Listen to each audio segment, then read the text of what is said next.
नमस्कार, आप सभी का स्वागत है यूथ अध्ययन के चैनल पे। देखिए, एक बार फिर से मैं आप सभी के बीच एचपीटीजीडी कमीशन 2025 के लिए जीके का पार्ट 5 लेके आ चुका हूँ।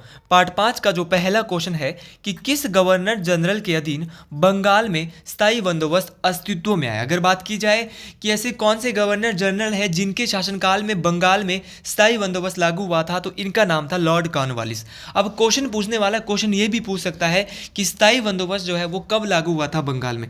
तो स्थायी बंदोबस्त लॉर्ड कॉर्नवालिस ने 1793 में जो है वो बंगाल में लागू किया था। यहाँ से क्वेश्चन पूछने वाला और भी बहुत सारे क्वेश्चन पूछ सकता है। वो क्वेश्चन पूछ सकता है कि लॉर्ड कॉर्नवालिस का कार्यकाल कहाँ से कहाँ तक था। तो लॉर्ड कॉर्नवालिस का कार्यकाल 1786 से 1793 तक था। क्वेश्चन पूछने वाला क्वेश्चन यहाँ से ये भी पूछ सकता है कि अखिल भारतीय सेवाओं का जनक किसे कहा जाता है। तो अखिल भारतीय सेवाओं का जनक भी लॉर्ड कॉर्नवालिस को ही कहा जाता है। और क्वेश्चन ये भी पूछा जाता है कि लॉर्ड कॉर्नवालिस की समाधि भारत के किस जगह पर स्थित है। तो लॉर्ड कॉर्नवालिस की जो समाधि है वो यूपी के गाजीपुर, याद रखना है कि यूपी के गाजीपुर में जो है वो लॉर्ड कॉर्नवालिस की समाधि है। इसके अलावा और भी बहुत सारे नाम ऑप्शन में दिए हैं और कमीशन की सीरीज चल रही है और बहुत ही डिटेल से हम इस सीरीज को पढ़ रहे हैं। ऑप्शन में दिया है लॉर्ड हेस्टिंग्स। ये वही लॉर्ड हेस्टिंग्स है जिनका कार्यकाल 1813 से 1823 तक था। इनके कार्यकाल के दौरान जो है वो ज़्यादा तो कुछ नहीं हुआ, लेकिन इनके कार्यकाल के दौरान एक तो संगोली की संधि। भाई संगोली की संधि कब हुई थी? तो संगोली की जो संधि है वो 1816 में हुई थी। कौन गवर्नर जनरल थी? तो याद रखना है लॉर्ड हेस्टिंग्स है। लॉर्ड हेस्टिंग्स जो है उस टाइम गवर्नर जनरल थे। इन्हीं के शासनकाल के दौरान एंग्लो नेपाल वॉर, तो एंग्लो नेपाल युद्ध जो हुआ था वो 1814 से 1816, ये भी लॉर्ड हेस्टिंग्स के कार्यकाल के दौरान ही हुआ था। लॉर्ड वेल्लेस्ली के बारे में इतना ही कहेंगे। लॉर्ड वेल्लेस्ली भी ऑप्शन में दिया है। इनके द्वारा साइक संधि लाई गई और बंगाल टाइगर के नाम से किस गवर्नर जनरल को जाना जाता था? तो बंगाल टाइगर के नाम से लॉर्ड वेल्लेस्ली को जाना जाता था। लॉर्ड मिंटो ऑप्शन में दिया है। तो लॉर्ड मिंटो के बारे में आप इतना बताएं कि मार्ले मिंटो अधिनियम भारत में कब आया। तो अगर आप भी अपना टेट क्लियर करना चाहते हो और आप भी चाहते हो कि आप जो है वो आने वाला कमीशन जो है वो क्वालिफाई करे, तो उसके लिए हमारा एक बैच जल्दी से बैठ गया है जो कि 20 दिसंबर से शुरू हो रहा है, जिसकी एडमिशनें जो है वो क्या हो गई है, शुरू हो गई है। तो 7876145409 आप इस नंबर पे कांटेक्ट कर सकते हैं। इसकी फ़ीस जो है वो बहुत ही ज़्यादा कम है। 6 से 7 महीने का ये बैच रहने वाला है। फ़ीस जो है इसकी लगभग मंथली आपको 499 से भी ये फ़ीस जो है वो कम पड़ रही है। तो आप जल्दी से इस बैच से जुड़े और पूरी जानकारी के लिए जो मैंने आपको नंबर दिया है उस नंबर पर कॉन्टैक्ट करें। अगले क्वेश्चन की बात करते हैं कि देवबंद आंदोलन निम्न में से किस श्रेणी के अंतर्गत आता है। देखिए, हर एक क्वेश्चन मोस्ट इंपॉर्टेंट होता है और अगर बात की जाए देवबंद आंदोलन की, तो ये देवबंद आंदोलन जो है ये पुनर्जागरणवादियों के द्वारा चलाया गया था। भैया, इस आंदोलन की शुरुआत जो है वो जो देवबंद आंदोलन था, इस आंदोलन की शुरुआत 1866 में हुई थी। और कहाँ पे हुई थी? तो यूपी के सहारनपुर जिले के देवबंद एक जगह थी, वहाँ पर जो है ये देवबंद आंदोलन चला था। इस बात को आपने याद रखना है, मोस्ट इंपॉर्टेंट बात है। भैया, अगर मैं देवबंद आंदोलन की बात करता हूँ तो देवबंद आंदोलन जो है वो किसके नेतृत्व में चला, इसके मेन नेता कौन थे? तो देवबंद आंदोलन जो है वो दो व्यक्ति जो इसके मुख्य जिन्होंने नेतृत्व इसका किया था वो थे मोहम्मद कासिम नानोतवी और राशिद अहमद गंगोही। तो याद रखना है मोहम्मद कासिम नानोतवी और राशिद अहमद गंगोही। तो ये नाम आपको दोनों याद रखने। कमीशन में ऐसे नाम पूछे जाते हैं कि देवबंद आंदोलन 1866 में तो चला, किसके नेतृत्व में चला था? तो याद रखना मोहम्मद कासिम नानोतवी और राशिद अहमद गंगोही। इस आंदोलन का जो मकसद था ना, देवबंद आंदोलन, आप इसको ध्यान से सुन लीजिए भैया। देवबंद आंदोलन का जो मकसद था ये था कि मुस्लिम समुदाय का नैतिक और धार्मिक उत्थान करना था। मतलब कि जो मुस्लिम समुदाय थे उसका नैतिक और धार्मिक जो कुरान की टीचिंग थी उसको जो है वो मुस्लिम धर्म तक जो है अधिक से अधिक लोगों तक फैलाना, ताकि लोगों को जो है वो मुस्लिम धर्म के बारे में पता चल सके। अब भैया क्या था कि देवबंद आंदोलन के विरोध में जो है वो अलीगढ़ मूवमेंट हुआ था। और अलीगढ़ मूवमेंट जो है वो 1875 के आसपास हुआ था। एग्जैक्ट मैं इसको नहीं बता पाऊंगा, लेकिन 1875 के आसपास जो अलीगढ़ मूवमेंट इसके विरोध में हुआ था, वो किसके विरोध में हुआ था? देवबंद आंदोलन के विरोध में। तो इतना ही पढ़ेंगे हम देवबंद आंदोलन से। इसके बाद आगे बढ़ते हैं अगले क्वेश्चन की ओर। क्वेश्चन हर एक मोस्ट इंपॉर्टेंट रहने वाला है। मैं पहले ही बोल रहा हूँ कि हर एक क्वेश्चन मोस्ट इंपॉर्टेंट है। गांधी जी ने एशियाई पंजीकरण अधिनियम का विरोध किस वर्ष किया था? Gandhi ji protested against the Asiatic registration act in the year. क्या था ये मसला, क्या था? तो सबसे पहले तो हम इसको जानते हैं। ये जो गांधी जी ने जो एशियाई पंजीकरण अधिनियम एक्ट जो इसके विरोध में ये आए थे, ये 1906 में इसको इन्होंने जो है वो इसके खिलाफ लड़ाई लड़ी थी। अब आप 1906 की अगर बात करेंगे, 1906 में तो गांधी जी भारत में ही नहीं थे। तो अगर तो भारत में नहीं थे तो कहाँ थे? तो दक्षिण अफ्रीका में, दक्षिण अफ्रीका में थे, दक्षिण अफ्रीका में थे गांधी जी। और यहाँ पे इन्होंने जो है एशियाई पंजीकरण के विरोध में जो है वो आवाज़ उठाई थी, आंदोलन एक चलाया था, कैंपेन चलाया था। भाई पूरा मसला क्या था? मसला ये था कि दक्षिण अफ्रीका में क्या था कि जो कोई भी एशियन वहाँ पे जो रहता था, कोई भी एशियन एम्प्लॉय, तो उसको क्या था, उसको कंपलसरी कर दिया गया था कि वो थंब प्रिंटेड एक सर्टिफिकेट वहाँ पे बनता था उस समय, उसको साथ लेकर चले। उसके विरोध में जो है वो गांधी जी ने क्या कर दिया था, वहाँ पे प्रोटेस्ट शुरू कर दिया था कि फिर तो जो एशिया है वो उस सर्टिफिकेट के बाहर, जो एशियन लोग हैं वो उस सर्टिफिकेट के बाहर घूम ही नहीं सकते। तो ऐसा ऐसा कुछ यहाँ पे हुआ था। भाई अगर गांधी जी की बात करते हैं, इन्होंने दक्षिण अफ्रीका में भी अपना बहुत ज़्यादा समय बिताया है। इसके बाद ये 9 जनवरी 1915 को भारत आते हैं। और जब 9 जनवरी 1915 को भारत आते हैं तो 9 जनवरी को ही, उस दिन से ही प्रवासी भारतीय दिवस भी मनाया जाता है।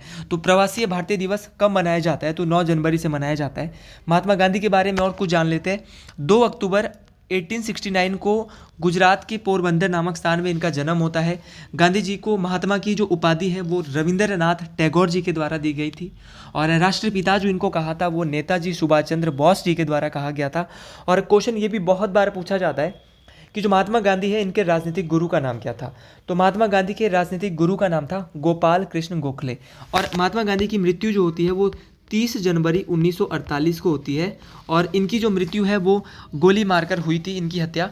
और इनकी जो हत्या की थी वो नाथूराम गोडसे के द्वारा गोली मारकर इनकी हत्या कर दी गई थी।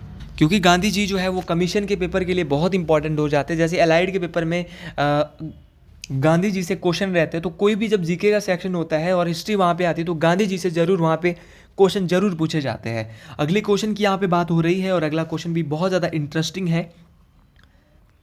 क्वेश्चन बोल रहा है कि 1918 की अहमदाबाद श्रमिक हड़ताल की अगुवाई किसने की? तो ये आप सभी जानते हैं कि जो अहमदा मील मजदूर आंदोलन हुआ था उसमें एमके गांधी, मोहनदास करमचंद गांधी के द्वारा ही वहाँ पर भी आवाज़ उठाई गई थी। ये जो अहमदा मील मजदूर आंदोलन है ये 1918 में हुआ था। इस बात को आपने याद रखना है, जहाँ पे मजदूरों के लिए जो है वो आवाज़ उठाई गई थी गांधी जी के द्वारा। गांधी जी के द्वारा भारत में जो पहला आंदोलन 1917 में चलाया जाता है वो था चंपारण आंदोलन। चंपारण आंदोलन के बाद इन्होंने अहमदा मील मजदूर आंदोलन 1918 में चला है। 1918 में ही गांधी जी के द्वारा खेड़ा सत्याग्रह आंदोलन भी चलाया गया था, ये भी आपको याद रखना है। 1919 में खिलाफत आंदोलन आया था, उसमें भी इनके द्वारा सहयोग दिया गया। असहयोग आंदोलन भी इनके द्वारा ही चलाया गया। असहयोग आंदोलन जो है वो 1920 में शुरू हुआ और इसके बाद 1922 तक ये चला। अब 1922 को इस आंदोलन को, असहयोग आंदोलन को वापस लेना पड़ा नॉन कॉपरेशन मूवमेंट को। क्यों लेना पड़ा असहयोग आंदोलन को वापस? इसलिए लेना पड़ा था क्योंकि चोरा चोरी की घटना हो गई थी 5 फरवरी 1922 को, जिसके कारण महात्मा गांधी ने आघात होकर इस आंदोलन को जो है वो क्या ले लिया था, वापस ले लिया था। इसके अलावा गांधी जी के बारे में, गांधी जी का ही 1931 में गांधी इरविन समझौते पर भी हस्ताक्षर हुए थे। कब हुए थे? 1931 को हुए थे। और गांधी जी ने जो है वो दूसरे गोलमेज, कौन सा गोलमेज? सेकंड राउंड टेबल कॉन्फ्रेंस जो हुई थी उसमें भी हिस्सा लिया था। और दांडी मार्च, भाई दांडी मार्च बहुत इंपॉर्टेंट है, उसको मैं स्किप कर गया था। 12 मार्च 1930 को दांडी मार्च की शुरुआत होती है और 12 मार्च 1930 से 24 दिन चलता है। 6 अप्रैल 1930 तक दांडी मार्च चलता है। और अपने साथ दांडी मार्च में जो है वो गांधी जी अपने साथ कितने अनुयायियों को ले जाते हैं? 79। याद रखना है 79 अनुयायी, भाई 79 जो अनुयायी है उनको साथ अपने साथ ले जाते हैं। 24 दिन की यात्रा होती है और दांडी मार्च जो है वो आपको याद रखना है, मोस्ट इंपॉर्टेंट है। और अगर मैं गांधी जी की बात करता हूँ और यहाँ पे गोलमेज सम्मेलन तो इन्होंने कांग्रेस की ओर से गए थे, ये दूसरे गोलमेज सम्मेलन में। अब क्वेश्चन आता है भैया, पहले, दूसरे और तीसरे तीनों गोलमेज सम्मेलन, तीनों राउंड टेबल कॉन्फ्रेंस में कौन गया था? तो तीनों राउंड टेबल कॉन्फ्रेंस में गए थे डॉक्टर भीमराव अंबेडकर, जिनको संविधान का निर्माता भी कहा जाता है। अब अगले क्वेश्चन की ओर बढ़ते हैं। अगर आपको ये वीडियो पसंद आ रही है तो कमेंट बॉक्स में यार जरूर एक बार लिखे हर हर महादेव। अगर आप हर हर महादेव नहीं लिख पा रहे हो तो शॉर्ट फॉर्म में आप कुछ लिखे, जय शंभू, कुछ तो लिख ही सकते हैं भाई महादेव के नाम से। अगला क्वेश्चन है कि 1939 में अखिल भारतीय राज्य जन सम्मेलन के अध्यक्ष कौन बने? देखिए, who became the president of all India states people conference in India. तो ऑल इंडिया स्टेट्स पीपल की जो कॉन्फ्रेंस होती है, यहाँ पर जो अध्यक्ष बनाया जाता है, प्रेसिडेंट जो बनाया जाता है, ये पंडित जवाहरलाल नेहरू जी को बनाया जाता है। अगर मैं पंडित जवाहरलाल नेहरू जी की बात करता हूँ, इन्होंने अखिल भारतीय राज्य जन सम्मेलन के अध्यक्ष तो ये बने ही बने थे। इनके द्वारा सबसे इम्पॉर्टेंट अधिवेशन कांग्रेस का 1929 में जो हुआ था, वो था लाहौर अधिवेशन। लाहौर अधिवेशन में की अध्यक्षता किसके द्वारा की गई? पंडित जवाहरलाल नेहरू जी के द्वारा की गई, और इस अधिवेशन में पूर्ण स्वराज्य की मांग की गई थी। तो ये क्वेश्चन पूछा जाता है, कांग्रेस के किस अधिवेशन में पूर्ण स्वराज्य की मांग हुई थी? तो ये भैया लाहौर अधिवेशन में। नेहरू जी की अगर मैं बात करता हूँ, तो इन्होंने ही 1936 में जो कांग्रेस का अधिवेशन लखनऊ में होता है, उसमें अध्यक्षता की थी। इसके बाद ठीक 1937 में फैजपुर में होता है, यहाँ भी नेहरू जी के द्वारा ही कांग्रेस के अधिवेशन में अध्यक्षता की जाती है। इस बात को भी आपने याद रखना है। अगर मैं गांधी जी की बात करता हूं, तो महात्मा गांधी जी की बात हो रही थी, तो गांधी जी ने 1924 में एकमात्र कांग्रेस के अधिवेशन में अध्यक्षता की, वो था कांग्रेस का 40वां अधिवेशन। कांग्रेस का जो 40वां अधिवेशन था, इस अधिवेशन को बेलगांव अधिवेशन के नाम से भी जाना जाता है। इस बात को आपने याद रखना है, जो कि 1924 में हुआ। भाई, भारतीय राष्ट्रीय कांग्रेस की पहली महिला अध्यक्ष 1917 में बनी, जिनका नाम था एनी बेसेंट। इन्होंने कोलकाता अधिवेशन 1917 में अध्यक्षता की, और यहाँ पे इनको पहली महिला अध्यक्ष बनी थी भारतीय राष्ट्रीय कांग्रेस की। इसके बाद पहली महिला भारतीय जो बनी थी, इनका नाम था सरोजनी नायडू, जो कि 1925 को नागपुर अधिवेशन में भारतीय राष्ट्रीय कांग्रेस की पहली महिला भारतीय अध्यक्ष बनती है। देखो, महिला के पीछे भारतीय आएगा तो सरोजनी नायडू आएगा, अगर खाली भारतीय आ रहा है तो यहाँ पे जो है वो सरोजनी नायडू है, लेकिन अगर खाली महिला आ रहा है तो एनी बेसेंट आएगा। अगर मैं जवाहरलाल नेहरू की यहाँ पे डिटेल से बात करता हूँ, तो जवाहरलाल नेहरू का जो जन्म हुआ था, वो 14 नवंबर 1889 को हुआ था। 1889 को 14 नवंबर 1889 को इलाहाबाद, जिसका नया नाम प्रयागराज, वहाँ पर जो है वो पंडित जवाहरलाल नेहरू का जो है वो जन्म होता है। पंडित जवाहरलाल नेहरू के जो पिता का नाम था, वो था मोतीलाल नेहरू। याद रखना है, नेहरू जी जो भारत के पहले प्रधानमंत्री थे, इनके पिता का नाम था मोतीलाल नेहरू। इस बात को आपने याद रखना है। और इनकी माता का नाम बहुत इंपॉर्टेंट। देखो, पिता का नाम हर कोई इनका जानता है कि मोतीलाल नेहरू के बेटे थे पंडित जवाहरलाल नेहरू, लेकिन इनकी जो माता थी, इनका नाम था स्वरूप रानी थुस्सू। तो याद रखना, स्वरूप रानी थुस्सू जो है वो इनकी माता का नाम था। इस बात को आपने याद रखना है। और भारत और चीन के बीच जो पंचशील का जो समझौता हुआ था, उसमें जो हस्ताक्षर करने वाले भारत से जो व्यक्ति थे, ये थे जवाहरलाल नेहरू। तो भारत और चीन के बीच पंचशील समझौते पर हस्ताक्षर भी पंडित जी के द्वारा ही किए गए थे। इस बात को आपने याद रखना है, पंडित जवाहरलाल नेहरू जी के द्वारा। और पंडित जवाहरलाल नेहरू जी के द्वारा जब ये जेल में थे, तो इनके द्वारा एक बुक लिखी गई थी। वो बुक थी डिस्कवरी ऑफ इंडिया। तो इस बात को भी आपने याद रखना है कि डिस्कवरी ऑफ इंडिया बुक जो है वो किसके द्वारा लिखी गई थी? तो ये बुक जो है वो पंडित जवाहरलाल नेहरू जी के द्वारा लिखी गई थी। अब ऑप्शन में तो भैया सी राजगोपालचारी भी है। हम ऑप्शन को हम ये नहीं कर रहे कि क्वेश्चन दर क्वेश्चन कर रहे हैं, हम क्वेश्चन के जो ऑप्शन है उनको पकड़ रहे हैं। अगले बार क्वेश्चन एग्जामिनर कहाँ से डालेगा। अब एक स्टूडेंट है कोई मेरे को कमेंट आया कि सर कमीशन भी इतना ईजी आता है। भाई, ये ईजी नहीं है। जब आप 200 वीडियो पढ़ोगे, आप 200 वीडियो इसको मेरे को याद करके दिखाना, उसके बाद मेरे को बोलना कि पेपर सर बहुत इजी था। भाई, उतना इजी नहीं है, ये इजी नहीं है। इतनी जानकारी जितनी मैं आपको बता रहा हूँ, आप इसमें से अगर 50% जानकारी याद रख रहे हो ना, तो कमीशन में ही आपको मैं गारंटी दे रहा हूँ 50 से 60% आपकी हेल्प करने वाली ये सारी चीज़ें। कोई आसान चीज़ नहीं है। जब तक ये 200 चीज़ें होगी, 200 वीडियो होगी, तब तक आपको पता चलेगा कि भाई एक वीडियो का क्या महत्व रहता है। मैं हमेशा वीडियो जो है वो छोटी बनाता हूँ।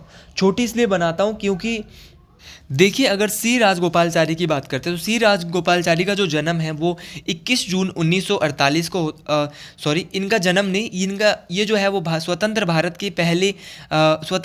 के पहले भारतीय गवर्नर जनरल बने थे। और आखिरी भी जो गवर्नर जनरल भारत के थे वो थे सी राजगोपालचारी। इनको राजा जी के नाम से भी जाना जाता था। 21 जून 1948 से 26 जून 1950 तक ये भारत के जो है वो गवर्नर जनरल रहे थे। इस बात को भी आपने याद रखना है। और 1952 से 1954 तक ये मुख्यमंत्री भी रहे थे मद्रास, जिसको तमिलनाडु के नाम से वर्तमान में जाना जाता है। और 1959 में राजा जी ने चक्रवर्ती सी राजगोपाल जी चारी के द्वारा जो है स्वतंत्र पार्टी की स्थापना की गई। तो स्वतंत्र पार्टी की स्थापना 1959 में किसने की? सी राजगोपालचारी। भाई, ऐसे क्वेश्चन आप बेसिक क्वेश्चन नहीं सुन रहे होंगे या आपने सुने नहीं होंगे, है ना। तो ये क्वेश्चन आपके लिए टेट की कमीशन के लिए जो सीरीज चला रहा हूँ इसमें ही आ रहे हैं भाई। तो आपने याद रखना है। सुभाष चंद्र बोस के बारे में में भी बात कर लेते हैं। सुभाष चंद्र बोस को नेताजी के नाम से जाना जाता था। एडोल्फ हिटलर के द्वारा इनको नेताजी की जो है उपाधि दी गई थी। और 23 जनवरी 1897 को इनका जन्म उड़ीसा के कटक, कहाँ पे हुआ था? उड़ीसा के कटक में 23 जनवरी 1897 को सुभाष चंद्र बोस जी का जन्म हुआ था। और इनके द्वारा कुछ फेमस नारे दिए गए थे, जैसे कि इनके नारे थे, तुम मुझे खून दो मैं तुम्हें आज़ादी नहीं दूंगा। ये नारे सुभाष चंद्र बोस ने दिया। जय हिंद का नारा सुभाष चंद्र बोस ने दिया। दिल्ली चलो का नारा सुभाष चंद्र बोस ने दिया। स्वतंत्रता की लड़ाई में एकजुट हो जाओ, ये नारा, स्वतंत्रता की लड़ाई में एकजुट हो जाओ, ये नारा भी नेहरू जी के द्वारा दिया गया। और भारत को आज़ाद कराने के लिए निकल पड़ो, ये नारा भी जो है वो सुभाष चंद्र बोस जी के द्वारा दिया गया था। तो सारे नारे सुभाष चंद्र बोस जी के द्वारा दिए गए थे। तो आप कमीशन के पेपर को बिल्कुल आसान ना हाके, मैं पहले ही बोल रहा हूँ पेपर अच्छे लेवल का होगा। और जैसे जैसे पेपर नज़दीक आएगा हम अपनी तैयारी को और अच्छा करवा देंगे। और मैं पहले ही बता रहा हूँ आपको, आप इन वीडियो को ज़्यादा से ज़्यादा तक शेयर करें और इन वीडियो को ज़्यादा से ज़्यादा वॉच करें, क्योंकि ये वीडियो आपके लिए बहुत हेल्पफुल रहने वाली है जब तक आपका एग्जाम रहने वाला है। और यहाँ पर जो कंटिन्यूटी जो रहती है, बहुत कम टाइम ऐसा होता है कि हमारी वीडियो नहीं आ पाती किसी कारण से, वरना हमारी वीडियो हर दिन आती है आपके बीच। महीने में 30 दिन होते हैं, साल में 365 दिन होते हैं। अगर साल से पहले ही कमीशन आ जाएगा, 5, 6, 7, 8 महीने के अंदर कमीशन आ जाएगा आपका, तो उससे पहले उससे पहले हमारे पास कम से कम अगर 200 दिन भी है तो भी हमारी 200 वीडियो आपके बीच आने वाली है। तो आप इन वीडियोस को ज़्यादा से ज़्यादा लोगों तक शेयर करेंगे, मेरी आपसे ये आशा है। और अगला क्वेश्चन है कि क्रिप्स मिशन के संबंध में यह कथन किसने किया?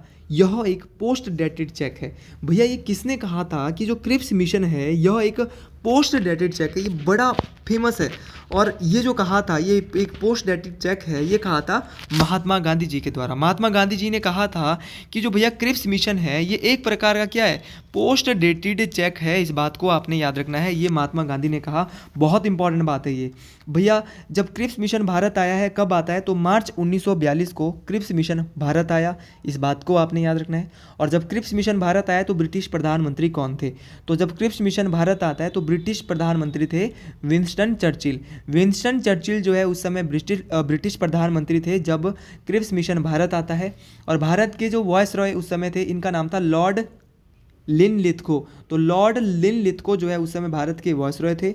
और किसके नेतृत्व में जो है वो भारत ये आया था? तो ये आया था सर स्टैफोर्ड क्रिप्स। तो सर स्टैफोर्ड क्रिप्स के नेतृत्व में जो है वो क्रिप्स मिशन भारत आता है। और इस मिशन के तहत जो है वो संविधान को लिखने का काम जो है वो सिर्फ भारतीयों को सौंपा जा रहा था, लेकिन और उद्देश्य था कि जो भारतीय लोगों की जो है वो दूसरे विश्व युद्ध में सहायता ली जाए।